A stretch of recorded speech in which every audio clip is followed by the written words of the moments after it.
A disseminação do coronavírus causou uma crise econômica mundial sem precedentes e especialistas ainda tentam entender a proporção dos impactos. Isso porque compreender a situação é fundamental para preparar a retomada após a pandemia. Para falar sobre tudo isso, eu converso agora com o economista Roberto Luiz Troster. Roberto, obrigada por estar com a gente aqui na Hora News. E eu começo perguntando, já dá para a gente ter uma ideia, né, do tipo de crise que a gente está enfrentando? Boa tarde. Boa tarde, Kelly.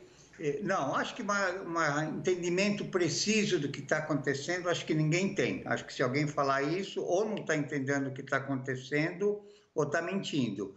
Isso porque a crise é diferente para cada um de nós, dependendo do setor que a empresa ou a pessoa está, dependendo de como está a situação de caixa dele e o acesso que ele tem a crédito. E dependendo da duração da pandemia, ninguém sabe exatamente quanto tempo vai durar a pandemia e quais são os danos que essa pandemia fez. Então, 100% ninguém sabe o que está acontecendo e é muito difícil prever num cenário como esses. Sim, a gente acompanha notícias pelo mundo, né, sobre controle da propagação do vírus, também a expectativa pelo surgimento da vacina, né? Diante de tudo isso, ainda é muito cedo a gente fazer, uma projeção da retomada da economia global? Olha, projeções são feitas, se a gente pegar as projeções que são feitas para o Brasil agora, essa crise vai ter um impacto menor que a de 2015 e 2016, mas vai ser num espaço de tempo mais curto, quer dizer, uma crise mais intensa, mas mais curta. É, Essas são as projeções. Obviamente, em qualquer momento pode sair até um remédio para o vírus. Isso encurtaria muito tudo. Mais do que a vacina, um remédio sai. Então, isso encurtaria. Segundo, depende muito da reação do conjunto. Por enquanto, o que está se prevendo é uma queda de 3,5% do PIB esse ano, mas um crescimento de 6,5% esse ano e de 3,5% o ano que vem. É um crescimento menor que o resto do mundo, mas acumulado nos 2 anos é uma queda de 3% do PIB. É ruim andar para trás, mas não é dramático ou tão dramático assim. Quer dizer, o Brasil vai continuar a existir em 2021 e as coisas vão retomar. Não todos na mesma velocidade. Era justamente isso que eu ia te perguntar, né? Em países como aqui o Brasil, nos Estados Unidos, onde a doença ainda está avançando, está crescendo, essa retomada, ela vai ser mais lenta? Como que pode ser essa retomada, uma vez que a doença ainda está crescendo?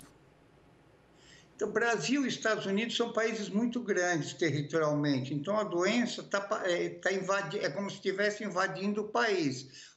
Em São Paulo, as mortes já estão caindo, o que é positivo. Em outros estados, especialmente do Centro-Oeste, estão começando a subir agora. Então, o inverno está chegando, com o inverno o coronavírus se torna mais agressivo. Mas definição precisa você não tem ainda. Mas de um jeito ou de outro, é razoável antecipar que ano que vem a gente está crescendo. Esse segundo trimestre que acabou semana passada ou semana anterior foi a pior queda.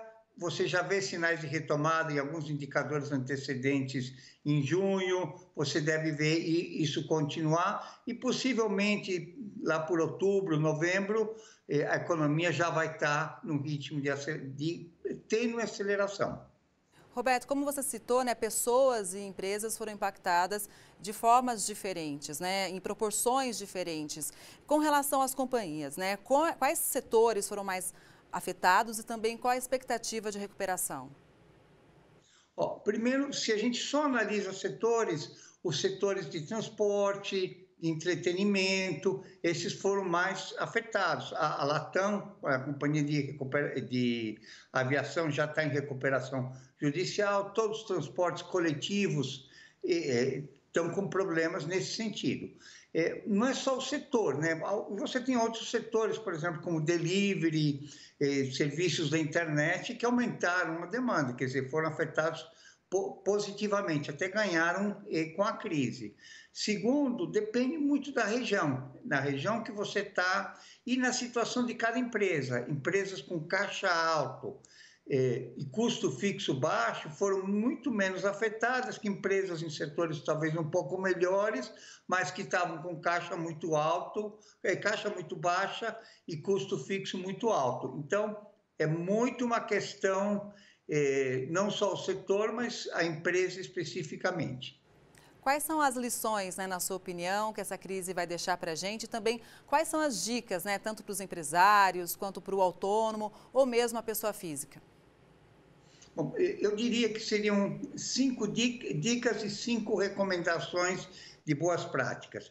A primeira é controle, quer dizer, ter uma boa visão da tua empresa, ou se é uma pessoa física, do que você tem de dinheiro, o que você tem de dívidas, qual que é o fluxo de caixa esperado, e se comunicar bem com todos, com teus clientes, com a tua equipe, tudo isso. A segunda dica é capital, quer dizer, o patrimônio de uma empresa é tudo que ela deve, não, tudo que ela tem menos tudo que ela deve. Então, olhar bem isso, olhar se os ativos estão rendendo mais do que os passivos estão custando e olhar para frente, ver o que você pode esperar. Terceiro é caixa, ter caixa, quer dizer, não depender de crédito, ter essa flexibilidade. Então, o que puder ter de caixa alto, ajuda.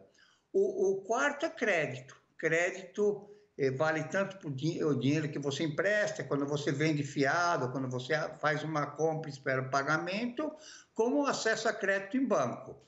Para crédito em banco, ajudar os bancos a conhecerem você, ter o cadastro em dia, boas informações, de maneira que a hora que você precise deles, você possa escolher melhor e não ter que pegar a primeira coisa que oferece.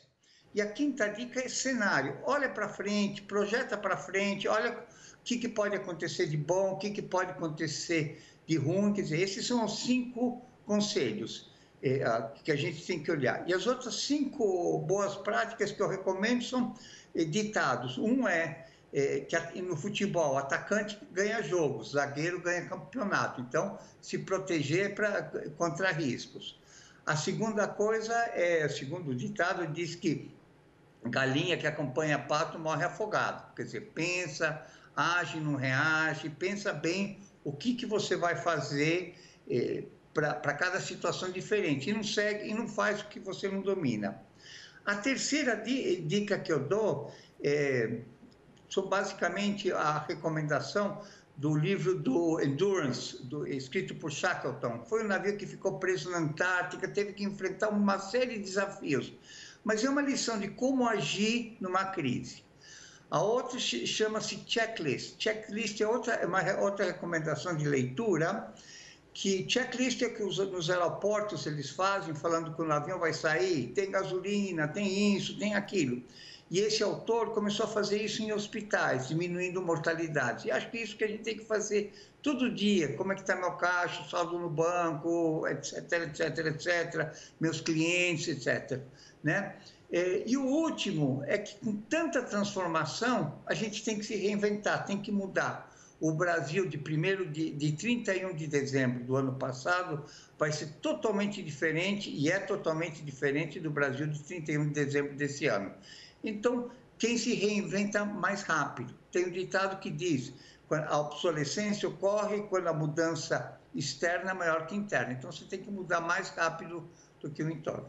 É isso. E tem um ditado também que diz que a união faz a força, que juntos a gente consiga superar essa crise e sair ainda mais fortes dessa situação. Obrigada pela entrevista, Roberto. Obrigado pelo convite.